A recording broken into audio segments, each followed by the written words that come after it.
একটি শোক সংবাদ।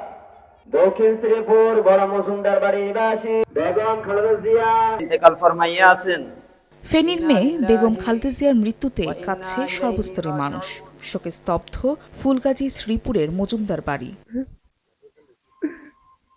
স্বৈরাচারের রক্তচক্ষু বা কারাগারের অন্ধকার কোনো কিছুই বেগম জিয়াকে টলাতে পারেনি। আপসীন নেত্রীর স্মৃতিচারণে আবেগ আপ্লুত ফেনীবাসী। ওনার মৃত্যুতে সবাই কান্নাকাটি করতেছে, এলাকাবাসীর লোক একবারে নিস্তব্ধ হয়ে গেছে।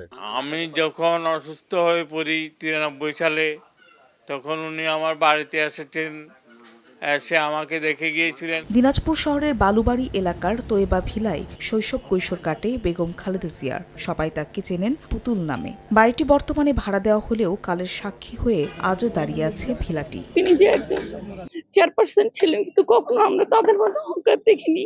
মামা খালা সবাই সাথে আমাদের আত্মীয়তার সম্পর্ক অনেক নিবিড়। উনি দিনাজপুরে এসেই আমাদের খোঁজখবর নিতেন, ভাই বোনদের খোঁজখবর নিতেন।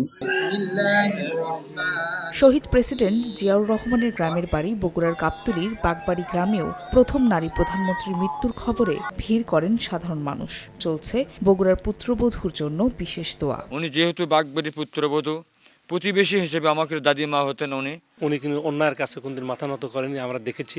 আমরা তার রাজনীতি আদর্শকে আমরা বুকে ধারণ করে আমরা দীর্ঘদিন রাজনীতি করছি। এছাড়া দিনভর জেলায় জেলায় আয়োজন করা হয় নানা শোক কর্মসূচি। ফাহরি ফারজানা, সময় সংবাদ।